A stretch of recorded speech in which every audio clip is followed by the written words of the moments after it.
welcome to our Prophet ﷺ. Welcome to our Grand Shaykh and welcome to our Shaykh. A'udhu billahi minash shaitanir rajim. Bismillahir rahmanir rahim. Madad ya sahibul sayf madad. Let us make the sunnah of our Shaykh, renew our shahadat. Ashhadu an la ilaha illallah wa ashhadu anna Muhammadan abduhu wa rasuluhu sallallahu ta'ala wa sallam. Renewing the shahadat will clean us. Renewing the shahadat will make us to become clean like the newborn baby that is clean. The unbeliever, if he makes a shahadat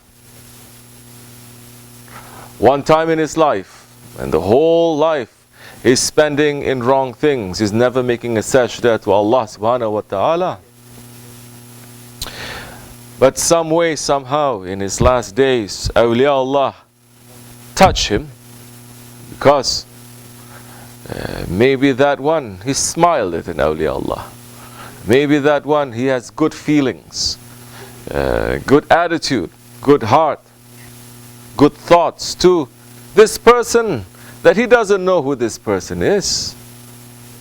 But he's not hating that person, and that person happens to be awliya Allah. Don't close Allah's mercy. Don't limit His mercy. Allah's mercy is limitless for those ones that they open their heart to love whom Allah loves. And when they love those ones that Allah loves, that love is a pure love.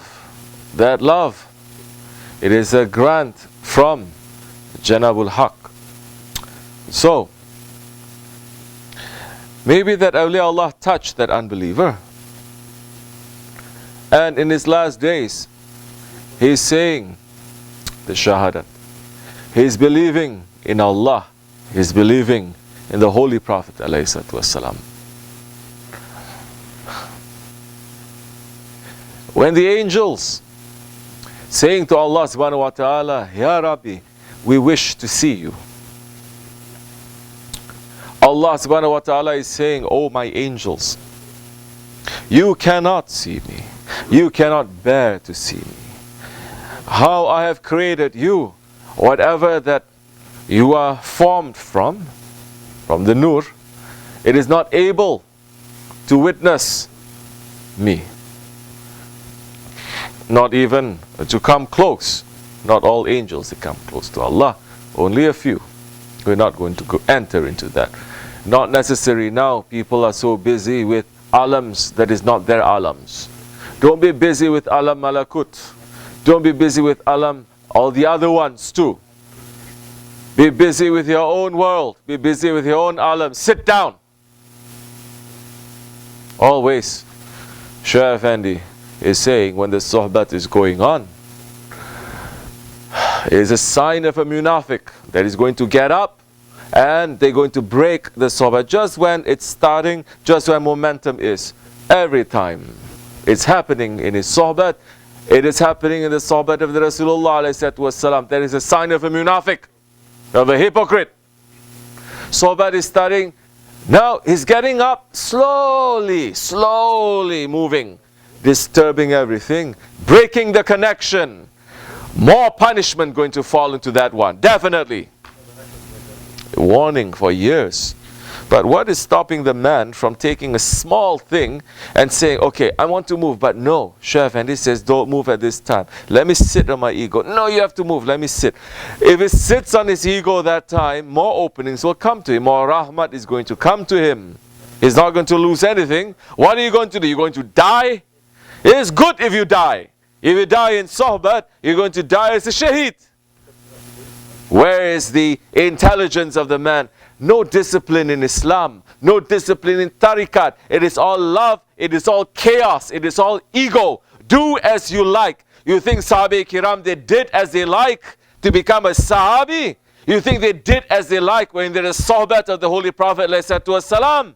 You think they did as they like, that's why they are close to the Holy Prophet and they achieve to the highest station in the paradise. No, today's tariqat spoiled.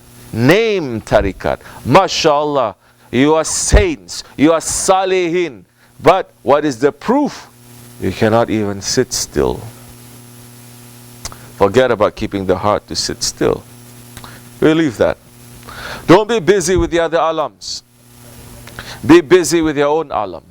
Be busy with this. This is your alam. This. Are you understanding the orbit that you are circling around? Are you understanding your own world? Are you understanding the 5 senses of this world that you are living in? Or are you in ghaflat? First, be busy with that. Don't be busy with other things. Because in these days, things are upside down. Definitely in the old days, so many other knowledges, they are open. Now it is all closed. There is no permission to open that. Because 1, there is no Khalifa. 2, there is no Islam. Holy Prophet says, 3 days, no Khalifa, no Islam. If you think there is no Islam, meaning Islam is not ruling, we're not having the Shariatullah, we're not under the protection of the divine rule, you think that time tariqats, they have the permission to just open up and talk and do anything that they like, that means they have no secret. Sir is different. Practice is different. The secret is knowing when to act, what to do, and to balance the thing according to that time, with an idea something is going to happen in the future. So, yes, don't be busy with those kinds of worlds. It is not important. But even Jibril alayhi salam, when Holy Prophet alayhi salam went to the Mi'raj, when he reached to Sidratul Muntaha, when he reached to the furthest limit, Hazrat Jibreel alayhi salam is saying to Hazrat Payghambar alayhi salam, from this time on, from here, you go by yourself, you go alone, Ya Rasulullah.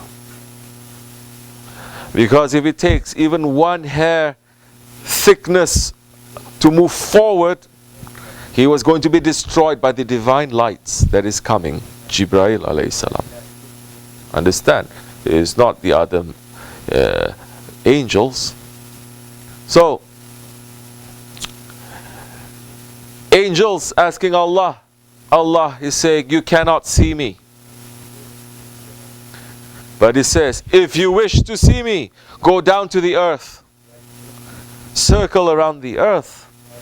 Find my servants, my friends. Look into their hearts. You will find me there. That's enough for a man with faith and a man of intelligence to sit down what it means now. To be with an awliya Allah, that he has Allah in his heart, that he has put Allah on the throne. And they are teaching us how to put Allah on the throne. They are not saying, I have this, you cannot have it, I'm being elitist. No, they're saying, walk this way to put Allah in your heart. Go on this journey to put Allah in your heart. Yes. Get rid of the ilahs from your heart and put Allah in your heart. Once you have the love of Allah in your heart, definitely, then that time you're going to love whom Allah loves. And who does Allah love? Holy Prophet ﷺ. So those ones, they are confused. They're saying, what? I must put Allah and then I must put Prophet too? I must put awliya Allah? So many inside. Then isn't that making a shirk? Then you're not understanding that Allah is there, but Allah, He loves those ones, and He brings those ones. They are always in the divine presence. What is our job then? What is our duty? We cannot see Allah, Allahu Alam, we can put Allah in our hearts. It's filled with so many ilahs. Just like that unbeliever who with one smile and one kind word and one good words to awliya Allah, to the friend of Allah, to a hidden saint, not knowing that he's a saint, but just feeling nice. And that saint then puts that one in his heart and brings him to the divine presence. So the saint can touch him on his deathbed in the last 7 breaths to make him to say the Shahada and to bring him to complete safety, clean and pure like a newborn. So what is our job? What is our duty? What is our duty? It is to make that saint, that friend of Allah, that murshid, our shaykh, for them to remember us, for them to love us, for them to put us in their heart. That is key. Why are we doing Hizmat? Hizmat is higher than Ibadat. Ibadat you are doing for yourself, for your own sake. Making zikr for your own sake. You're getting the blessings, you're getting higher stations. It's for you. It's not for others. It's for you. But when you're doing Hizmat, when you're doing service, you're doing it for others. The more you do for others instead of yourself, the higher that Hizmat is. And that Hizmat, you're doing something, you're serving others, you're serving whom Allah loves. You're serving the beloved ones of Allah, that is the highest Hizmat. So what happens when you do Hizmat? You think when you do Hizmat, that one is not going to love you. So the whole key then is for that one then to say, I accept this one. I love this one, Ya Rabbi. You love him too. That time everything will open. Our prayers, our zikr, our zakat, our fasting, all this important, but all this is just secondary. Primary, the foundation is that Shahadat. What do I mean by this? Foundation is recognizing Allah, recognizing Prophet ﷺ, loving them and finding whom Allah loves and making them to love us. So that is the foundation. If you have that foundation, a small thing you put there, you cannot build something with a small, broken, dirty thing that you put there, but because you have a strong foundation, they will say, never mind. They're going to call architects, they're going to call carpenters, they're going to call construction workers, they're going to call builders, and they will build for you. You cannot build by yourself. By our ibadat, we cannot build paradises. We cannot. Because that's why don't judge. We're asking Allah not to judge us by our ibadat, because it is broken. It is not pure. It is corrupted. It is, be sincere. And if you're in tariqat, you're sincere, you understand what I mean. And if you say, no, my ibadat is not corrupt, that time you have kibir in your heart. Because your ibadat cannot be better than shaitan's ibadat. Azazil made ibadat too. Yes. And also, why are you making ibadat? That's another big question we have to answer. Who's praying for the sake of praying, and who's praying because they want something from Allah? Azazil, shaitan, he prayed. He prayed. He prayed in every spot in the world, every place on the earth. He put his forehead down and he prayed. He worshipped. And he cursed that one. That he saw a sign in the paradises. Allah is saying, curse to this one. And he's asking Allah, who is this one that you are cursing, Ya Rabbi? This one that I've given him everything. And he is going to be disobedient to me. Shaitan says, disobedient to you? Give me permission to curse him, Ya Rabbi. Yeah. Go ahead. So he cursed that one. He cursed, not knowing that he's cursing to himself thousands of years. And when he saw Adam alayhi salam, and he's understanding Adam alayhi salam, the physical form, and he's circling around, entering through the mouth, circling around everywhere, and coming out. And he's saying, this one, that is going to be the Khalifatullah, that is going to be the deputy, the Khalifa of our Lord Creator. This one that is going to be put into that Maqam al-Mahmud that I am aiming for, this one. If he says to me to obey this one, to make sajda to this one, I'm not going to accept. That time he became shaitan. Because he said, this one, my physical form is much higher quality than this one.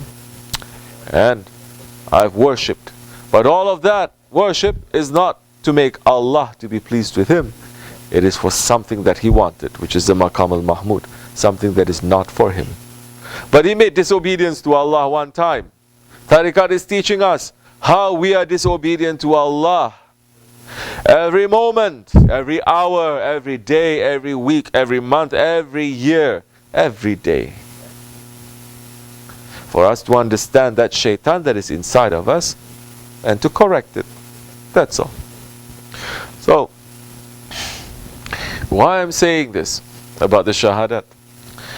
Because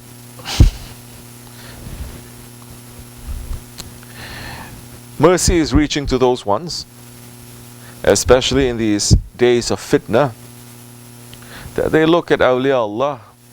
They don't understand nothing, but they like, because they see the light in their face and they say it's a nice man. We have one brother. He went to buy something from a furniture store. And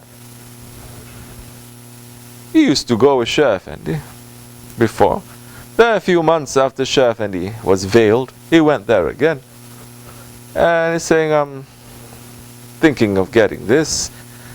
And the man asking him, you are alone today? What happened to the other gentleman? And he's saying, that one, oh, our Shah, he passed.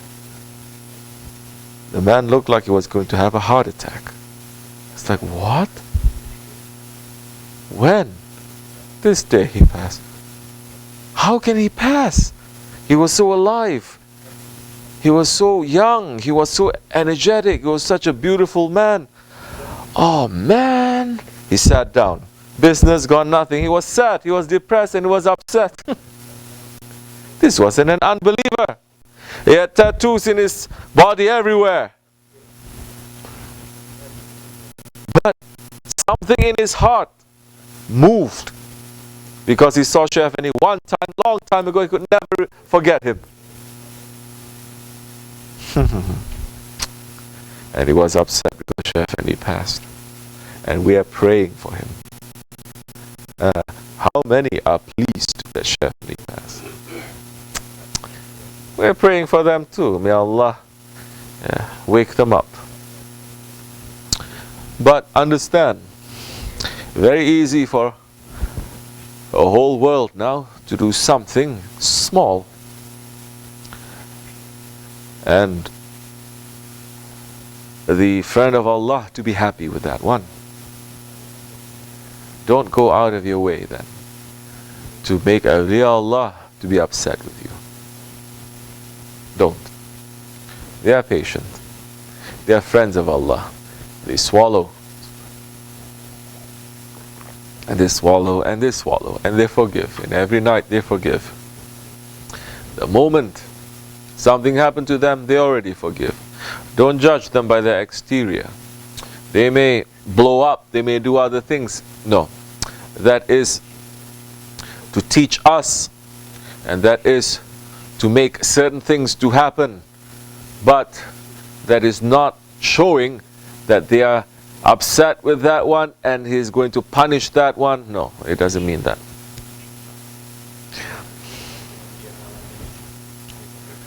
They swallow and they swallow. But be careful. because that one also has an owner. And the owner, like what Shaykh Efendi is saying, the owner of the bald head will not be happy if you are going to do something to make his friends, his beloved ones, to be upset. Allah has warned. Any one of you who harms my friends, I will declare war on you. So, that's enough. These days, ignorant Muslims, yeah, people are so proud. 1 billion Muslims, 2 billion Muslims, but the quality of Islam, Allahu Alam, is still good. It's good people saying Shahada, but if they are poisoned 24 hours to disbelieve, to be suspicious, and to hate the awliya Allah, then be very careful, because you are touching those ones that Allah loves, and Allah has given a severe warning. And majority, they are worse now. They are worse than those ones who maybe they don't have Islam properly, but they're looking at awliya Allah and they're saying, I like this one, he has a nice face, he's a nice man. So be careful, inshallah, to myself and to anyone who is listening, because the friends of Allah, the awliya Allah, they are everywhere. Some they are hidden. Most of them in this place, they are hidden. And be especially careful if you are in the dergahs. And the dergah situation, you don't know who it is around you that is beloved by Allah. Don't look down on anyone. And if you make that one to be upset, be very careful. Then things may start falling on top of your head until you go to apologize to that one. That one already forgive you. But Allah, his owner, our Shaykh maybe, is not liking him. Wa min Allahu tawfiq. May Allah forgive me and bless all of you. We're asking Allah subhanahu wa ta'ala through the intercession of His Holy Prophet ﷺ, with the love that He has for our Sultan al-Awliya, with the maqam that He has granted our Sahibul Saif, we're asking for more of His support and more strength to continue in this way, for more protection and all the wrong actions, wrong thinkings, wrong things, and the fitna to be outside, away from our association, for our work to continue and to spread for the sake of Allah, for the sake of the Prophet, for the sake of our Shaykh, and for us to be in safety, dunya and akhirat, for our children, for our families, for our loved ones, and for the whole of humanity, for them to wake up and to understand themselves and to understand their Lord and to understand whom that Allah loves. Inshallah Rahman. Wa min Allah tawfiq, hurmatil Habib, wa bi hurmatil Fatiha.